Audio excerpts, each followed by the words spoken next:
Okay, you all, I am so shamelessly plugging these chicken wings, fried chicken wings. I was blessed to have some time to myself on today, and I felt like some chicken wings fried is not like the deep fried, it's just like a stainless steel pot boil fried chicken. And I actually have some ribs in the oven, some baby back ribs. I told y'all before, cooking is definitely therapeutic for me. Angela Gilbert Cameron, Prayer Dynasty, that cooking chick, you all, that dynasty chick. These are almost done. Uh, they speak for themselves. Like I said, they're not deep fried. They're honestly like stainless steel fried chicken wings, but I had to taste for them on today, as well as some pork ribs, which I have in the oven. You all, we're embarking on a new year, the year of gain, 2023. No pain, no gain. 2023, no pain, no gain, the gain year.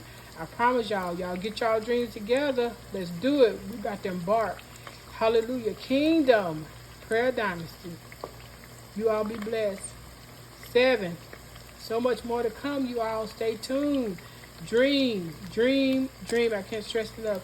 Dream, then execute. Dream. God bless.